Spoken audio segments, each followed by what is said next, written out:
What's up, guys? Welcome back. It's another week. Today we are going to do some cool parts unboxings.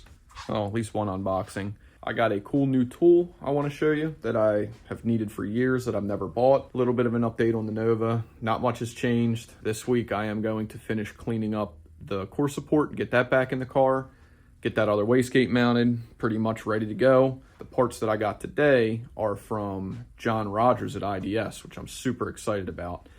The Lexus has definitely needed an upgrade in suspension.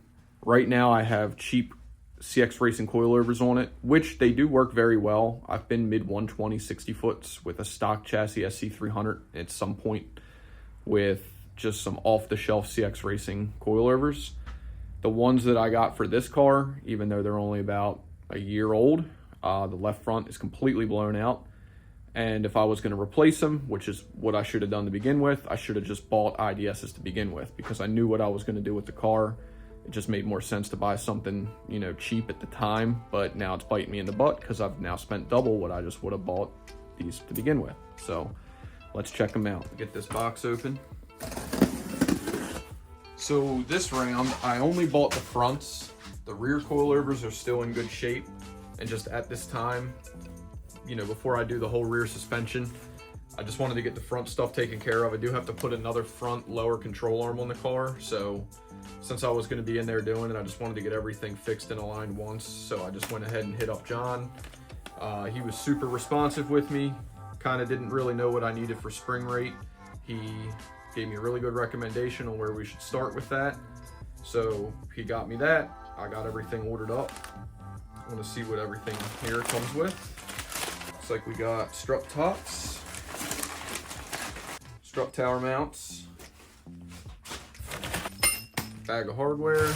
These are probably our springs. Yep, 10-inch 550s. And then our Viking shocks. All of our hardware for that. As you can see, beautiful piece.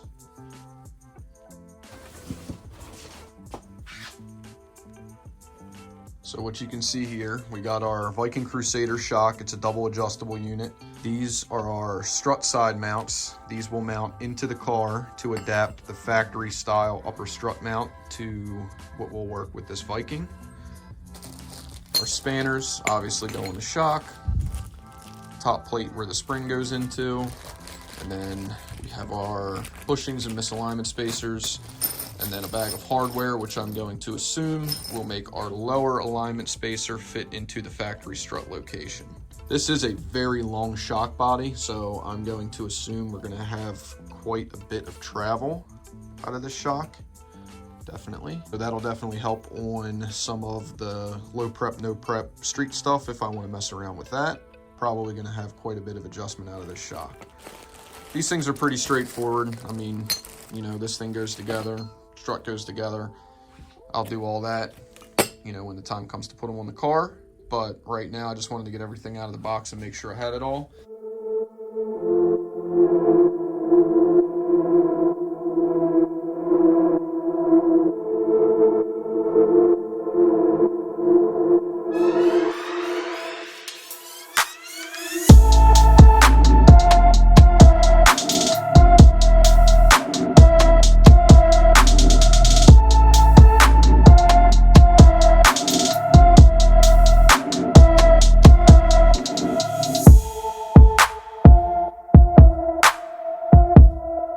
Had a little bit of a panic. So a little bit of a change of scenery. I'm at the house garage. And the reason why we're here is because I'm putting the Lexus on the lift so I can do the suspension at home so it doesn't take up the shop lift. If you can't tell, it's a little cold. Got the C10 out. I had the C10 and the Supra here. So here's the Supra. All of its NA glory.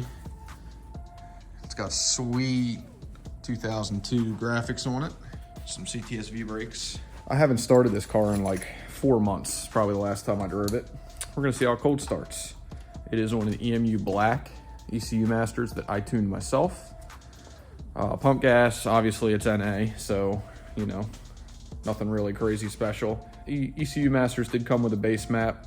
It was kind of close. I did have to do a bunch of work for like drivability stuff and startup stuff. So being that this car is sat for 4 months and it's been cold, I want to see how it starts. Let's see what we got. Yes, it's right-hand drive. It is manual at least, factory. Hopefully the battery's not dead.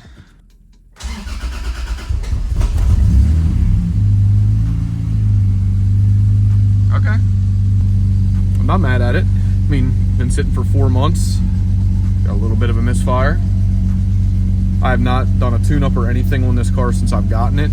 I popped the standalone ECU in it and just started driving it. Why not have a standalone in your non-turbo NA Supra? So everything needs a standalone. Even my Harley has a standalone on it.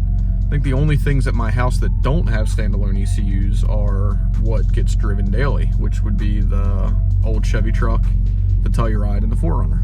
I'm gonna get this car pulled out. We're gonna get the Lexus pulled in, put on the lift, and then put this back underneath of it until I can work on it probably later this week. We're expecting some snow, so if I'm home for a couple days, I'll probably just come out to the garage and put on that sweet IDS suspension. I also have a bunch of rear control arm stuff that has to go in the car as well. So either way, let's get this thing out of here.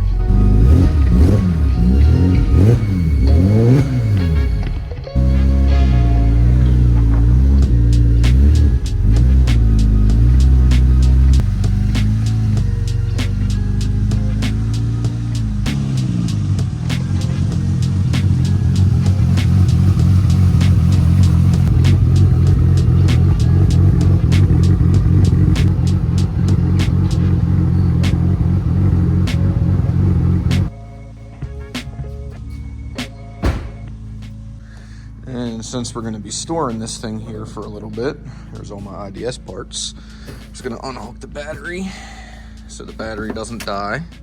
Also, I absolutely love, if you've never seen these, Grandpa Gus's mouse pouches. If you store your car in a pole building like this, or a garage, or anything where mice are going to get in there, I usually throw 2 of these bad boys in before I park it, and they tend to stay out all winter. That's what I have in all my cars. So we're gonna throw these bad boys in, and then we're gonna get the Supra back in the garage under the SC.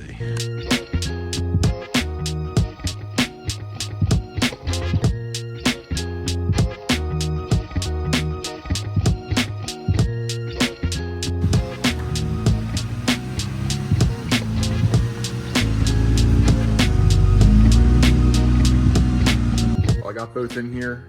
Turns out the Lexus is still leaking a little bit of oil, which I thought I had fixed. Extremely annoying. Not a big deal. Hopefully I got the Supra parked back far enough that where it is leaking oil, it's not going to get on it. In the springtime, the Supra's going to go to get cleaned, but the Lexus is on the lift. And, you know, why not have the Supra below it? We see what takes priority around here. I'm going to get the garage shut down for the night. Go inside. We'll work on this thing later this week. We got going on here, buddy. Yep, I'd say that's it's the culprit. Sounds like a knock to me. All right, let's pull one of the good ones and check the clearance. See what they set it up like. It's clear. That one's clear. Go get you a 11 millimeter. Hoping you run out of minutes. Run out of minutes? This ain't Cricket Wireless, Chief. Come get some.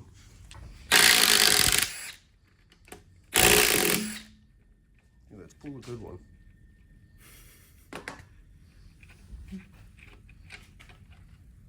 Ooh. Crank's done. That's a full bearing spin there, Chief. Stuck in there now. It's part of the motor. There it is.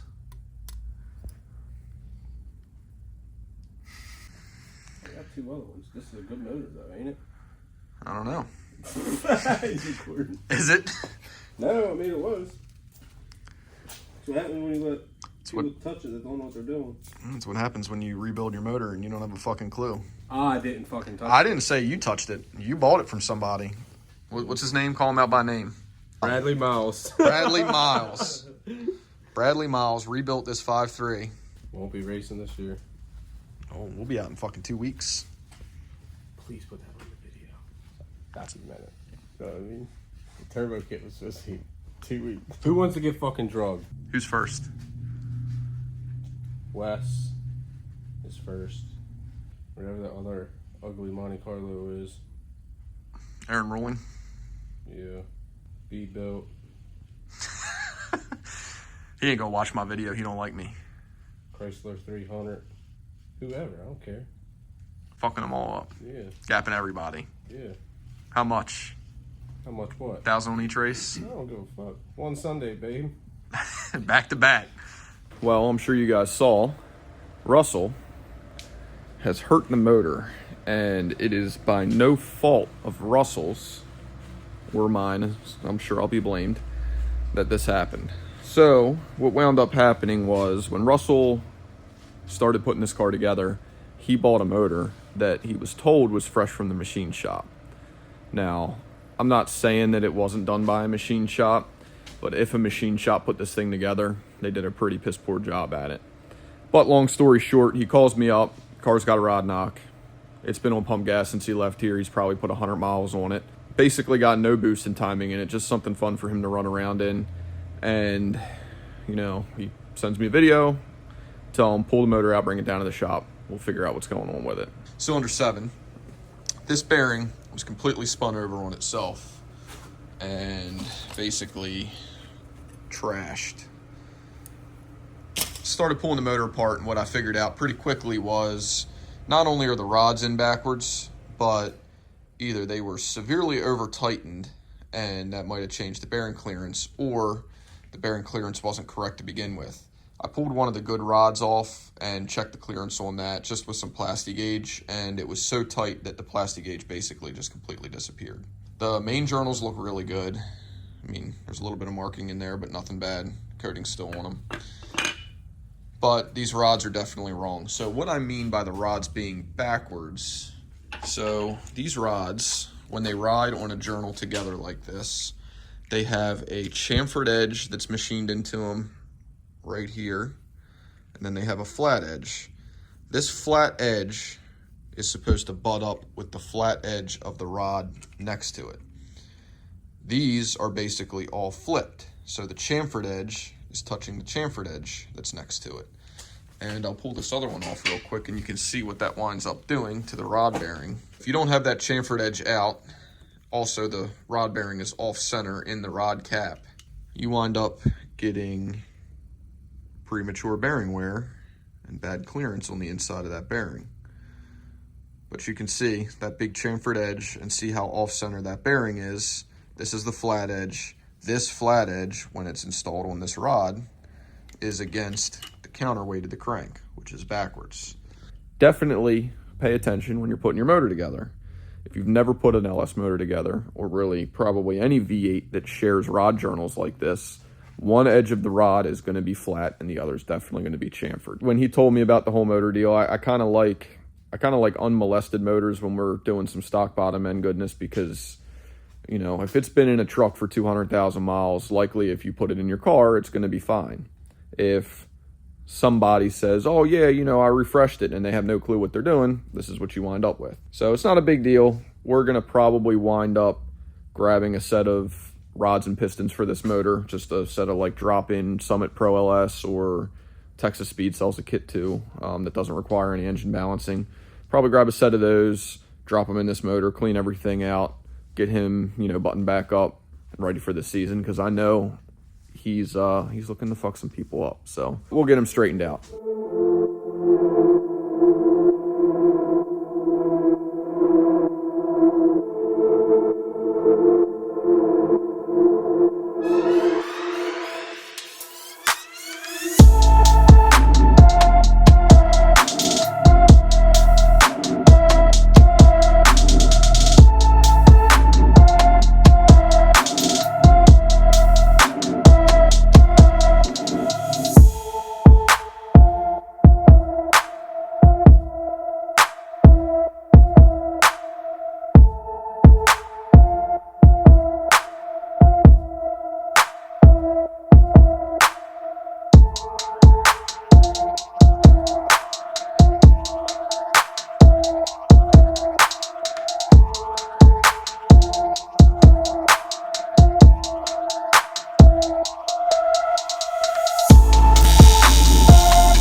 apologize, I missed some filming, but I got the radiator in, test fitted, mocked up, mounts made. I need to make one more mount for it, but it came out really good. Pretty much did what I was planning on doing. Mounted it right to the intercooler, made a mount over here. I have these cool weld-on tabs from Jason Schmuck Built. I usually order these in bulk. They're really nice. You can weld them onto aluminum. Then it gives you a nice threaded hole. So we got 2 of those on there. I need to make a 3rd mount for the bottom to keep it. It's got a little bit of wiggle in it now. But the fitment on this thing is, I mean, absolutely impeccable. You can see intercooler charge pipe runs right up through there. We're mounted there, and then I welded another flag on the top of this guy and one of the mounts to the radiator there. I'm gonna put a mount on the bottom to keep it from wobbling around a little bit. Now, we are still gonna go with the electric water pump plan on the car, so these are gonna get cut off top and bottom. I wind up welding AN fittings on it. We'll probably go 12. I've done 12 on these before. I know a lot of people go 16.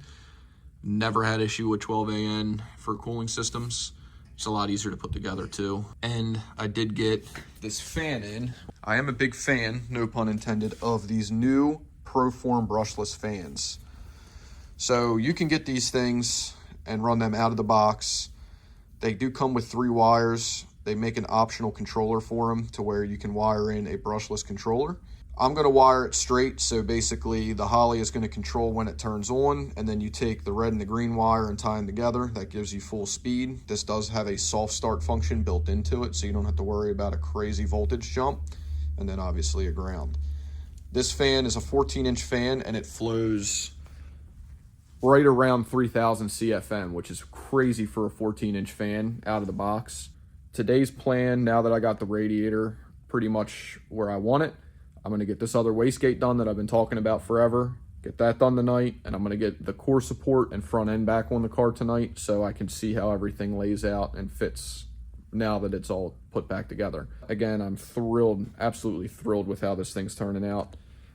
I can't get over how perfect this radiator wound up being. I mean, that's why it's nice to kind of custom build some stuff to the sizes you need. I measured after I got the intercooler in here and pretty much punched into Summit the sizes of the radiator that I was gonna think was gonna be a good fit.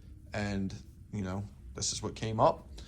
And I actually used to run this radiator in my Lexus when it had the Turbo LS deal in it. So I know for a fact that it's gonna cool it because that car could drive anywhere and it would stay at about 165 degrees. Just really good fitment everywhere.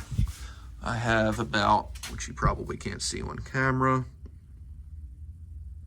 got about a 1/16 of an inch clearance on the inside of the radiator to intercooler. And then on the back side of the radiator, or the back side of the intercooler where it bolts into here, they will have to come apart separately. I did kind of want to try to make it modular where it all came out in one, but just because of the way that the size of the intercooler was and clearing the frame rail down here, I wanted to slide it over this way as much as possible to clear for over there. It just didn't allow, it was gonna block these 2 bolts off. So, you know, I got about 1/8 of an inch of clearance behind both of these bolts on my mount. Also, Russell came in today and finished getting his motor torn down. We do have a bare block. We got all of our rods and pistons out. The crankshaft is tore up, so we're gonna go with another crank. He has another 58 tooth crank at home, so that's gonna be an easy deal. Jeremy at Elevated is gonna get us a set of Texas Speed drop-in rods and pistons for this. We're gonna go with the H-beam setup. I normally really like to stick with I-beams, but it's kind of a tough predicament because not that he's on a strict budget, but we're not really trying to build a $5,000 motor at this point. So stock crank, Texas Speed rods and pistons, they sell a combination that's drop in to the block with the Gen 4 crank that doesn't require any balancing. We're gonna use that setup, uses their H-beam rod and a JE piston. I've used JE pistons in the past. It's a good product, not an issue. We're gonna get that stuff up ordered tomorrow morning. Hopefully have him a short block back together here pretty quickly. I'd like to get this back in the car for him, and then when we put this back in the car, we're not wasting any time. We're gonna put it right on the 85 and take it straight to the dyno, break it in on the dyno, and then make some power pulls. That way, it's not anything that we have to worry about. But I'll also run you through the process of how we're going to put this motor together, ring end gap, bearing clearance, all that good stuff. Most importantly, all of the rods are going to be assembled correctly, so we won't have to worry about taking this thing apart again.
Pretty much wrapped up. I got all of the core support trimmed out. Clears everything, clears the intercooler, clears the radiator, all the mounts, the inner fender wells, all that stuff is bolted back in. The only thing that I have to do to actually fit bodywork back on the car is get the bumper bracket for the passenger side. I'm gonna have to cut it, then I'm gonna brace it up so it mounts right. But right now I have it on the lift all the way up. All the front end stuff bolted back together. Got the factory hood latch in there with millimeters of clearance, but it still works. Still got, you know, all the full intercooler pipings through. I'm gonna clean up some of those cuts just a little bit more, just kind of rough cut it to get it in there. But it is on there, it all fits. The only thing that hangs below the bumper is still just this intercooler end tank, and then obviously the pipe coming out of it. But what you can see on this side, how the bumper bracket just runs straight up the frame and up to the bumper. On the other side, I have the frame cut out right here to fit the intercooler and pipe. I think I'll be able to cut out just the bottom of the bracket and then brace up it so it runs over the top side there. And then it'll go up to the front bumper. But that is gonna do it for tonight. I've kind of been burning on this thing all day long, and I'm getting to that point again where I'm a little bit burnt out and I don't want to rush it. So the only way to do it right is to just take my time. I might trim the bumper bracket up tonight just to see where that's at, kind of get it fit up. Still didn't put that wastegate on like I've been talking about for 3 weeks now. There's plenty of room to do it. It's just one of those things that once I'm on this run of getting all the front end stuff fit on it, I'm so close to getting that done that I don't want to just jump to taking the car back apart, because I got to take the turbo off and the pipe off and the crossover and all that stuff to weld it on the bench. So once I take all that stuff off, I'm not going to know where it fits until I put it back on, which requires taking all the front end stuff back off. So it's just not worth to take it off right now. I'll get this bumper bracket done and then I'll worry about that wastegate. Hopefully by the end of the week, I got this other wastegate mounted. We're pretty much done with what we're going to do with this car for now. I do have an alternator bracket on the way that I think is going to fit, so we're going to try that out. I need to get the adapters for the front of the block to do the water pump, because we're doing electric water pump, and then just, you know, make sure all the plumbing's going to work. So not too much more to do on this. Build a down pipe. The more I talk, the more it sounds like there's way more stuff to do. But honestly, it's probably another day or two's worth of work, which is exciting for me because that means I get to move on to the next project. Soon we'll have a square body K15 coming in, a buddy of mine, Joe's truck. I did build exhaust for it a while back, but we stopped right at the rear axle because we weren't sure where he was going to go. It has a body lift on it right now, and I didn't want to wind up building tailpipes over the rear axle if he was going to either lower the suspension lift or lower the body lift, but it seems like he's going to keep it this way for a little while, and the drone's pretty bad, so we're going to build a set of tailpipes for that pretty shortly here. Get Russell's motor back together as soon as parts are available, and just keep on moving on. So stay tuned, guys. We'll see you on the next one.